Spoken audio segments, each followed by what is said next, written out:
Hi everyone and welcome back to my channel. So I thought I'd come on here and do a little video because it's been a little while since my last one, and it's also been quite a while since I actually sat down and spoke to the camera. And there's been a few things going on which I would like to keep my channel updated with, just kind of for my own benefit. That's what we're going to do. So if you want to watch that, then just stick around and watch that. Also, disclaimer, the dog's next to me biting his foot, so if you hear noises and stuff, it's Kobe. Yep, see, he's already up and he's walking around. Thank you.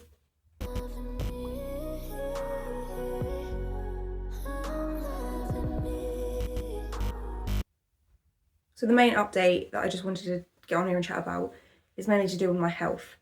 And it's not actually to do with my mental health, which is a bit of a shocker.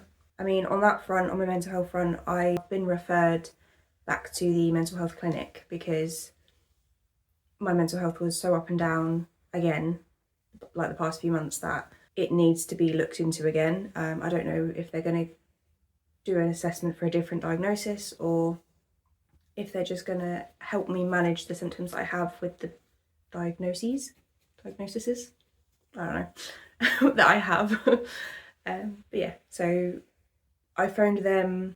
I actually phoned the non-emergency helpline, the 111 service. So it's a non-emergency helpline, but you get seen quicker by phoning 111.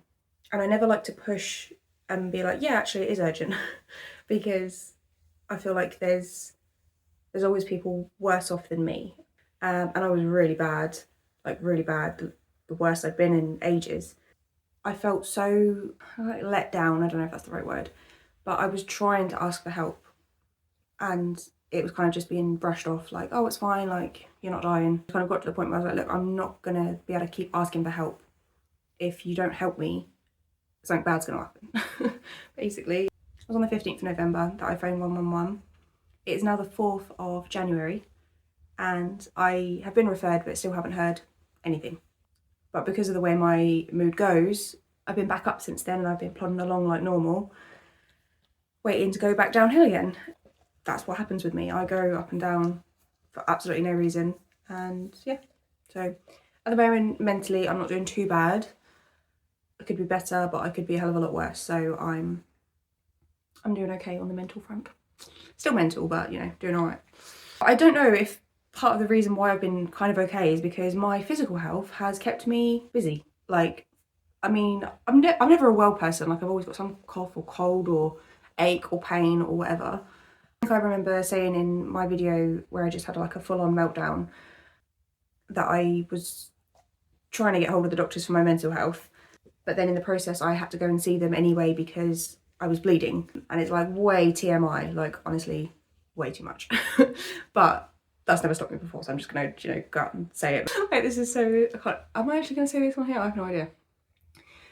So basically I had a problem with bleeding, so every time I went to the toilet I would bleed out of my bum, think great, yeah, that.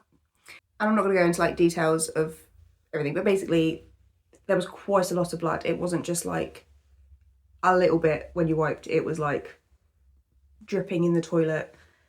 The whole bowl was filled up with blood. When it first happened, I generally thought I started my period because it was pretty bad. Yeah, I told my family about it and they said, oh, you need to book a doctor's appointment. And I was like, I am not going to the doctors for my butt, just chill. I was like, look, if it keeps happening, then I'll go, because then there's obviously something wrong that needs looking at. But if it's just a one-time occurrence, then I'm not going to go so that they can every single person can have a look at my butt. And then it carried on for 3 weeks. Every single time, the amount of blood was ridiculous. It was quite scary, to be fair. I had no idea. I had no pain or anything. So when I realised that it wasn't just going to be a one-off thing that happened, I thought, I've got to get it checked out. So when I phoned the doctor one day and said, it's not about mental health, I said, it's about this, they fit me in same day, which is great, I've been phoning for a week, but it's fine.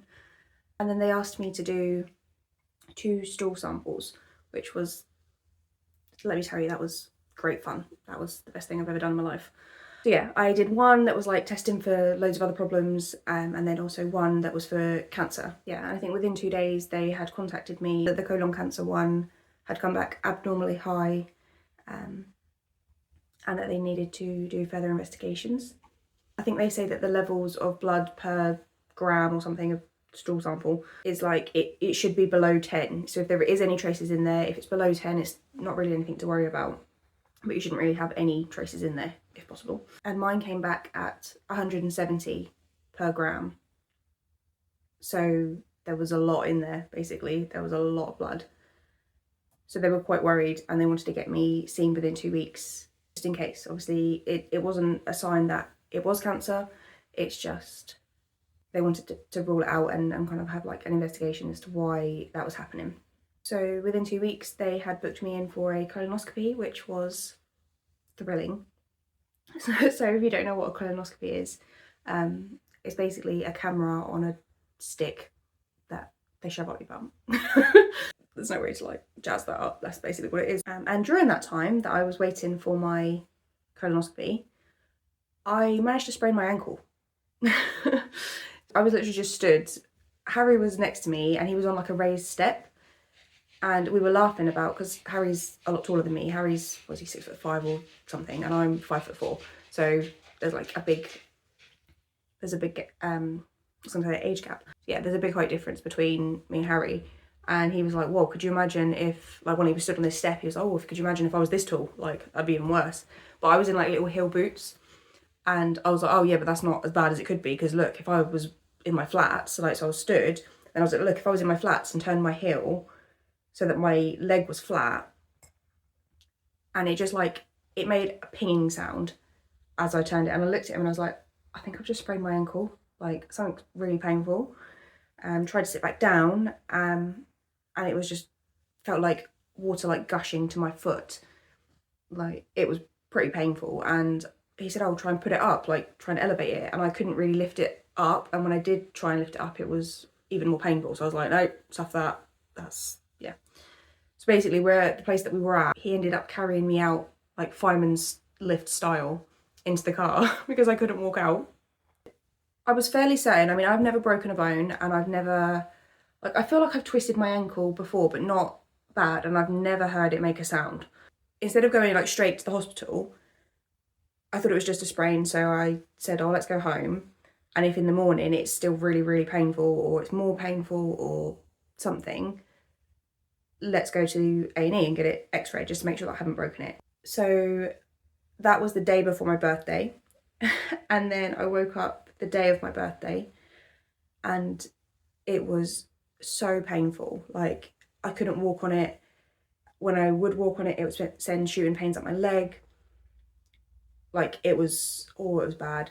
So Harry had gone to work, so I phoned my mum and dad and I was like, look, I've done this stupid thing. I just want to go and get it looked at because it's really painful. Just want to make sure I haven't broken it. And they were like, oh, that's fine. So they came round. Mum and dad took me down to the like urgent treatment centre and went and got it x-rayed. It was a great way to spend your birthday. Like, I'd tell them my date of birth and I'd be like, it's today. Like, I'm here and it's my birthday. So they x-rayed it for me. And it turns out it wasn't broken, which was great news. They said so it's obviously just a sprain, just a bad sprain, so keep it rested. They ended up bringing like a boot, kind of like what you'd kind of have one if you broke your leg, not like a plaster cast, but like a Velcro, like you strap your foot into this boot thing, and it's got like a curved bottom so that when you walk you can roll on it instead of putting loads of weight down. So I tried that on and I still couldn't put like my body weight on it. I still couldn't really walk with it, even though it was curved and supposed to help with walking. It didn't really help. So they ended up bringing me some crutches. So I left the hospital in a cast and crutches. But when they were going over the results with me, they said, kind of like pointed at it and he was like, yep, it's great, it's no break, but on your bone here, there's like a fluffy bit. And like it pointed it out and I was like, yeah, I could see it. Like without them pointing it out, I could see it, but I don't know how to read x-rays and everything. All I could see, to like work out for myself, was that there was no break because all my bones were intact and, do you know what I mean? Not like, you know? But on like, it's on my fibula. I don't know if that's the right word. Fibula? Fibia? I don't know what it's called, basically. Basically just like a bone in your leg. up from my ankle, there's like a fluffy bit in my leg that looks a bit like a cloud. He said, we keep calling it a fluffy bit, and he was like, so I was like, so what's a fluffy bit? Like, what does that mean? And he was like, well, the technical term is a lesion. He was like, and that usually means cancer. He was like, but I'm not saying it's cancer. But basically, yeah, it's kind of something on the x-ray that shouldn't be there. He said, if you've never had an x-ray before, it might have been something that you've had your whole life and we don't know it because obviously you've never had an x-ray. But yeah, it's something to be looked into. He said, so before, like, I'll go and get your boot and your crutches and everything, but if you could just wait in the waiting room, I'm going to get one of the radiographers or whatever, a specialist or a consultant or someone to have a look at it quickly, just to kind of give you the okay that it's nothing to worry about and you can go home. So I was like, oh, okay, great. Like, came here for one thing and ended up walking out with something else. Back and he was like, oh, the consultant is like, oh, it's probably nothing, so send you on your way, you're fine. And I was like, okay, that's great, thank you. Like, you just told me I've got something growing in my leg and now thanks, bye, see you later. Like, great. So that was fun. That was a couple of days before my colonoscopy was booked. So I had to go and have blood tests at the hospital beforehand, and then the colonoscopy was booked for the 1st of December. I also had to have like pre-care for colonoscopies, which basically meant here's a big bag of laxatives, take them the day beforehand because you need to be empty, completely empty, to have the procedure done. Had that. That was like the worst part. I don't know, I mean, it was pretty bad anyway. Like, the stuff that they make you drink is disgusting. Like, it is vile. And you have to drink 2 litres of it within the space of like 2 hours. So that's, yeah, sucked. It was very effective though. So that's great. Far too much information, but it was very effective, but it was exhausting. Like, I wasn't allowed to eat certain groups of food, and I wasn't allowed to eat after I had my breakfast on the Saturday morning at 10 o'clock. I wasn't allowed to eat again until after my procedure the following day, the next day. So I had to go like a full 24 hours without eating. But when you do get hungry, not being able to eat sucks. And when you're constantly on the toilet and you feel weak because you've got no food to give you energy and you're only allowed to drink water, but then the water's coming straight back out, it was horrible. Like, I felt so sorry for myself. And then obviously had my colonoscopy, which was fun because I had to go in my crutches with my boot and be like wheeled around and whatever because I couldn't move my leg properly. The colonoscopy was horrible.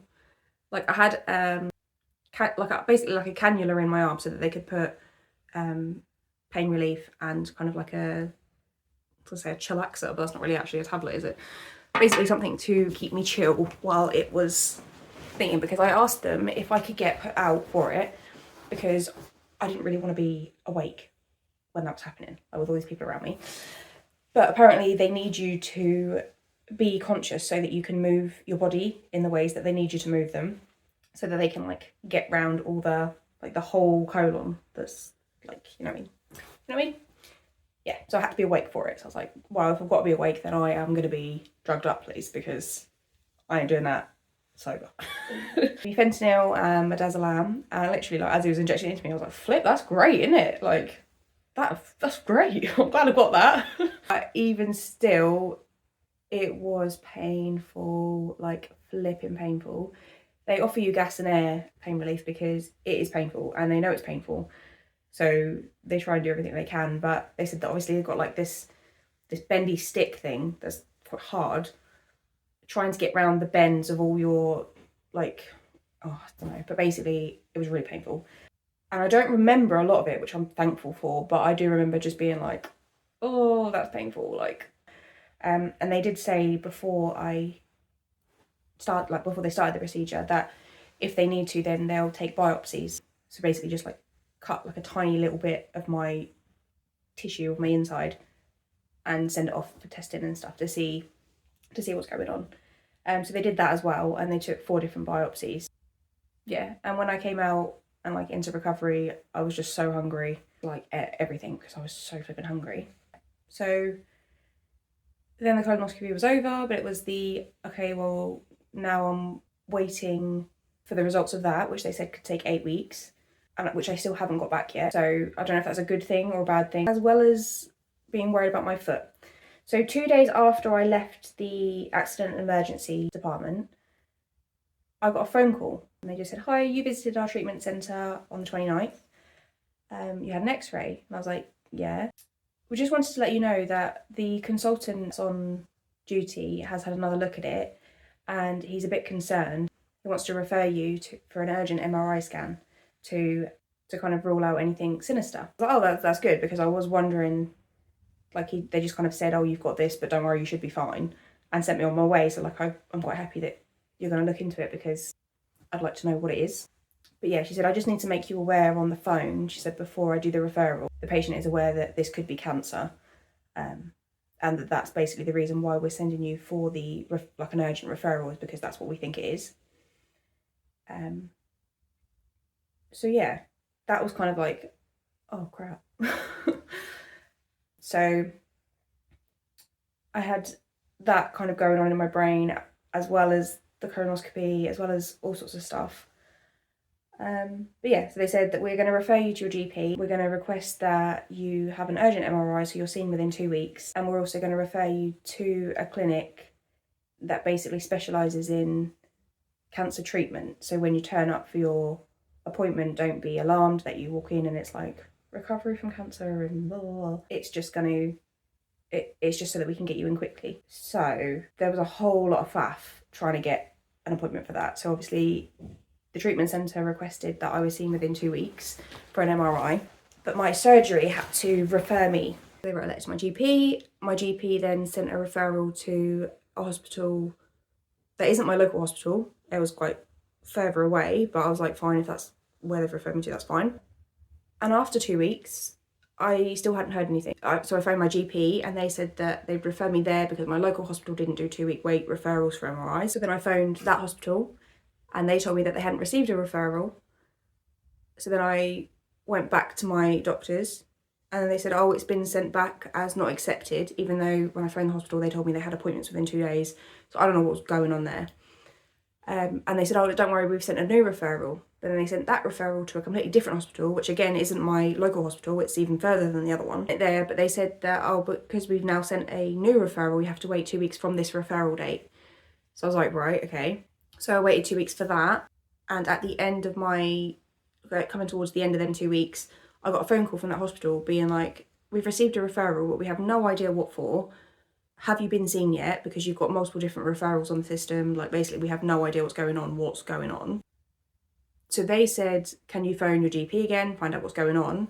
So my GP then said, oh, that new hospital that's been referred can't accept you as a patient, even though I'd just spoken to them and they were like, we've just received a referral, like what's going on?